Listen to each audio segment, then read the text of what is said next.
ओम शांति। सुनते हैं 12 अक्टूबर 81 के अव्यक्त बाप दादा के मधुर महावाक्य।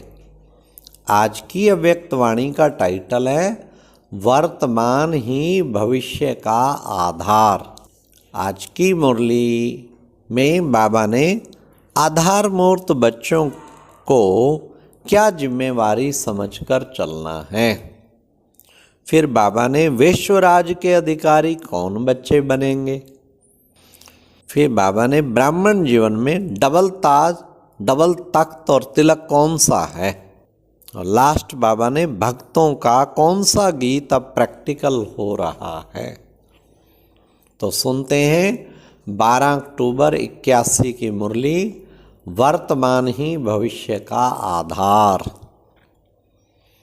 आज वृक्षपति बाप अपने वृक्ष के पहले पहले पत्तों को या वृक्ष के आधार मूर्त श्रेष्ठ आत्माओं को देख रहे हैं। ब्राह्मण आत्माएं ही नए वृक्ष का कलम है। कलम पर ही आधार होता है नए वृक्ष का। आप हर आत्मा नए वृक्ष की कलम हो, इसलिए हर आत्मा अमूल्य है। सदा अपने को ऐसे अमूल्य आधार मूर्त वृक्ष का कलम समझकर चलते हो। कलम में जो कमजोरी होगी वह सारे वृक्ष में कमजोरी होगी। इतनी जिम्मेवारी हर एक अपनी समझते हो। यह तो नहीं समझते कि हम छोटे हैं या पीछे आने वाले हैं। जिम्मेवारी बड़ों के ऊपर है, ऐसे तो नहीं समझते हो ना। जब वर्षा लेने में नया चाहे छोटा चाहे बड़ा हर एक अपने को पूरा अधिकारी समझते हो।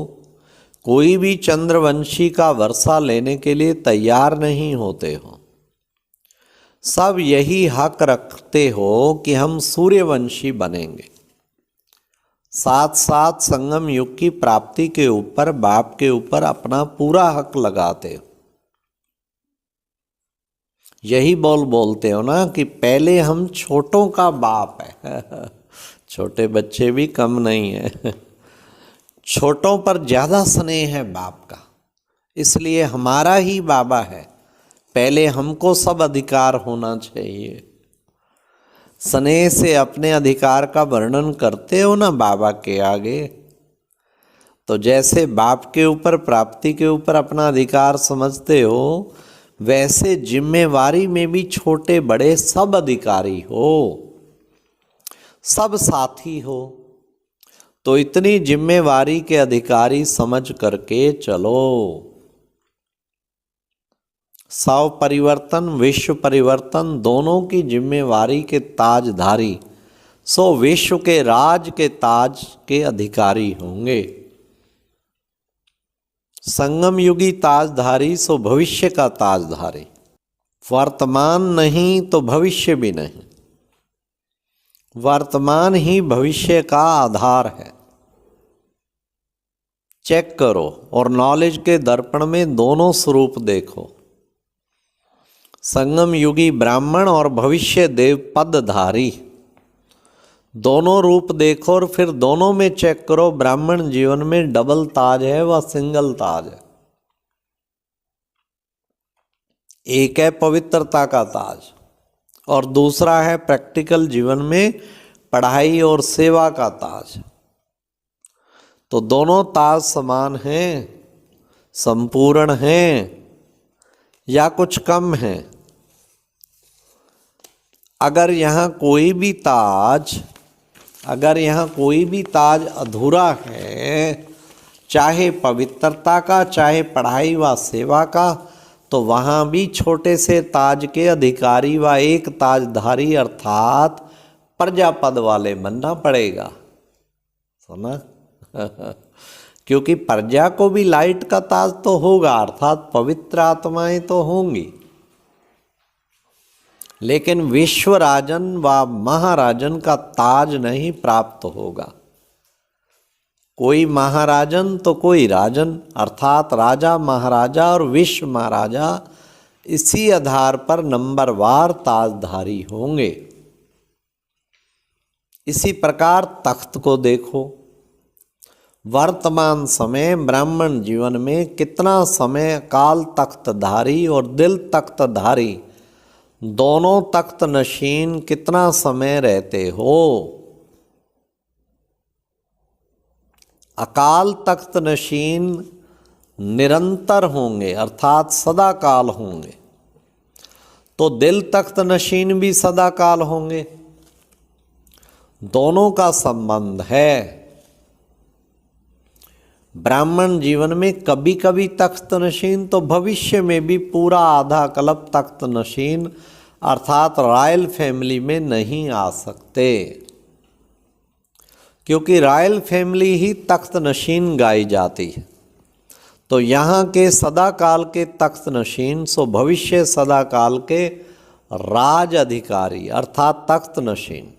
तो दर्पण में देखो वर्तमान क्या और भविष्य क्या। इसी रीति तिलक को चेक करो। तिलक में क्या चेक करना है? अविनाशी अर्थात अमिट तिलकधारी हो। संगम युग पर ही देवों के देव के सुहाग और परमात्मा व ईश्वरीय संतान के भाग्य का तिलक प्राप्त होता है। तो यह सुहाग और परमात्मा व ईश्वरीय संतान के भाग्य का तिलक अविनाशी है। माया सुहाग व भाग्य का तिलक मिटा तो नहीं देती है। तो अब का उत्साह और भविष्य का उत्सव होगा। हाँ, बाबा ने कहा उत्सव उनका होगा जो मिलन मेले मनाने का, चढ़ती कला का, हर प्रकार की सेवा का, जन मन तन धन उसका खूब उत्साह होगा। तो फिर आगे उत्सव होगा, घड़ी घड़ी उत्सव होगा। इसी प्रकार तन मन धन का भी संबंध है। क्या संबंध है वो भी सुनो। यहाँ आदि से अब तक और अब से अंत तक अपने तन को कितना समय सेवा में समर्पण किया, मन को कितना समय याद और मनसा सेवा में लगाया। मनसा सेवा है शुभ भावना और श्रेष्ठ कामना। इसमें भी सेवा हद की रही व बेहद की रही। सर्व के प्रति शुभ भावना और श्रेष्ठ कामना रही व कोई के प्रति रही और कोई के प्रति नहीं रही। इसी प्रकार धन सब प्रति लगाते हैं, स्वार्थ से लगाते हैं या निस्वार्थ सेवा में लगाते हैं। सब में फुल % तो फुल समय और फुल प्रारब्ध, नहीं तो स्टेटस और समय में अंतर हो जाता है। फुल समय वाले, फुल प्रारब्ध वाले 1-1-1 के सम्मत में पहला संपूर्ण फुल सतो प्रधान प्रकृति, फुल राज्य भाग, सम्मत भी 1, प्रारब्ध भी 1, प्रकृति का सुख भी 1। नहीं तो फिर सेकंड थर्ड शुरू हो जाएगा। अब दोनों रूप से चेक करो, ब्राह्मण और देवता, संगम युगी और सतयुगी दोनों स्वरूप को सामने रखो। 16 कलाओं को देखो, स्वयं ही स्वयं को देखो। जो कमी देखो वह भरते चलो। समझा क्या करना है? सबको दर्पण में देखो। अच्छा, आज महाराष्ट्र का दिन है। महान बनने की बातें सुनाएंगे। महाराष्ट्र अर्थात अब के भी महान और भविष्य में भी महान। अच्छा, ऐसे बेहद के सेवाधारी, सर्व प्रति सदा शुभ चिंतन, सदा याद और सेवा के उत्साह में रहने वाले, सदा सुहाग और भाग्य के तिलकधारी, ऐसे वर्तमान के राज अधिकारी श्रेष्ठ आत्माओं को बाप दादा का याद प्यार और नमस्ते। ये थे आज के महावाक्य। और बाबा ने कितना सुंदर हम बच्चों को कहा कि आधार मूर्त बच्चों को जिम्मेवारी समझ के चलना है कि अगर हमारे में कोई कमजोरी होगी, पूरे वृक्ष में कमजोरी होगी। इतनी जिम्मेवार समझ के चलें और बाबा ने विश्व के राज अधिकारी कौन बच्चे होंगे? जो सब परिवर्तन, विश्व परिवर्तन दोनों के जिम्मेवार के ताजदारी ही भविष्य राज अधिकारी। और अब यह एक बहुत अच्छी वीडियो भी जरूर देखें।